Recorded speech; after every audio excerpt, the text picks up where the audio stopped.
All right, so in in the last part of this tutorial, I showed you guys how to import an additional audio file into your project. So now these are the two files that we had loaded up, and this would be the time that if you go to File and then Save Project, and you hit OK, and this is the actual project file is called Tutorial, and you hit Save. Yes, I want to replace it.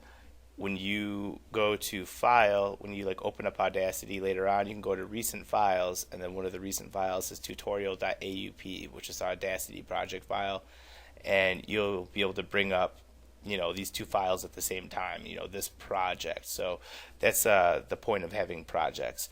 Anyways, in this one I want to show you what you can do when you import different files, new files. So you can get rid of tracks you don't want by hitting this little X button in the corner. And right now I just want to show you what happens when you import, let's say, a music file. So we'll import this one again.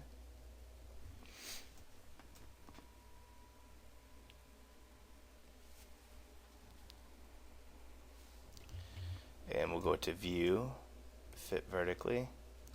Now this music file is obviously quite a bit longer than the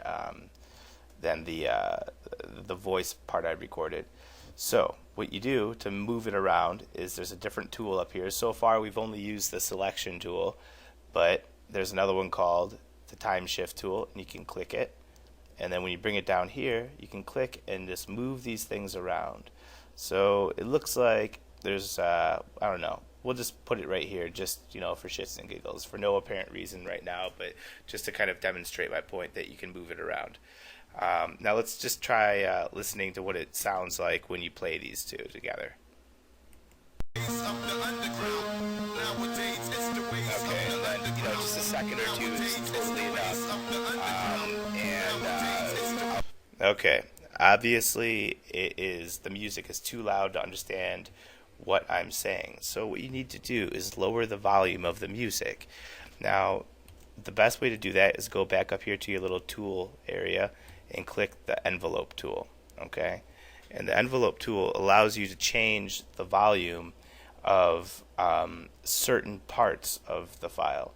So let's say, for example, that we want to change the beginning of this, or the volume near the beginning of this. So let's go to the selection tool. Click the plus button, zoom in a little bit.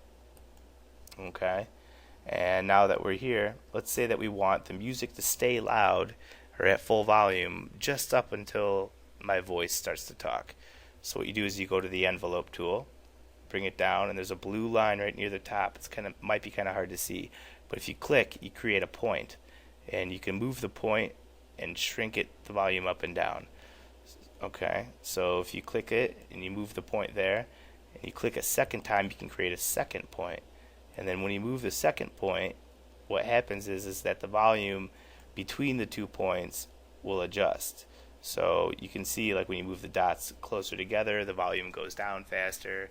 If you move them further apart, the volume goes down slower. Okay, so we're just going to do it kind of like this.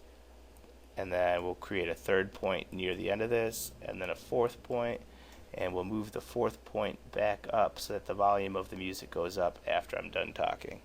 And a good shortcut to know is that if you move your cursor here where it lists the time, right, like this is 0 seconds, 15 seconds, 30 seconds, you'll get a little, pointer finger cursor. If you have that cursor showing and you click and you left click, it starts to play from that point.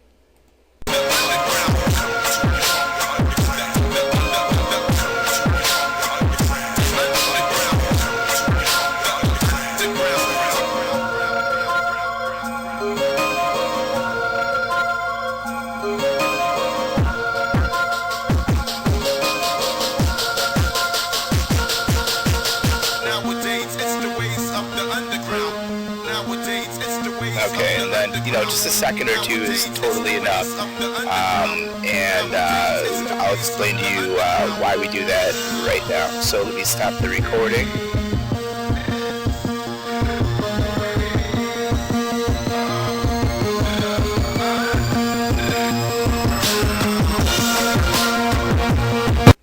Okay, so I think that demonstrates pretty clearly what it does.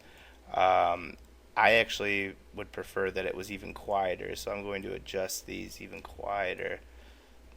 And I think that the fade took too long, so I'm going to move the fade closer to the beginning and closer to the end. Okay, let's give it one quick listen. Nowadays it's the ways of the underground. Nowadays it's the ways Okay, and then, just a second or two is totally enough. And I'll explain to you why we do that right now. So let me stop the recording.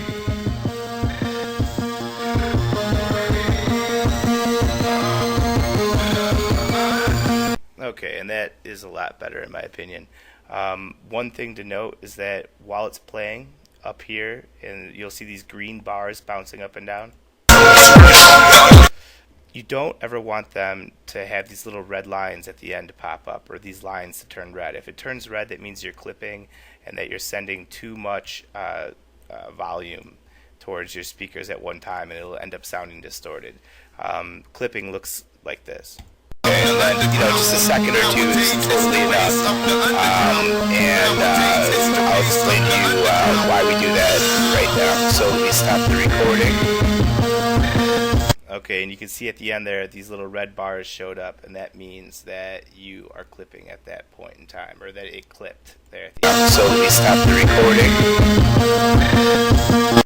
It actually only clipped at the very end, which is surprising, but it's whenever those little red bars show up, you need to change something, or you should probably try to change something.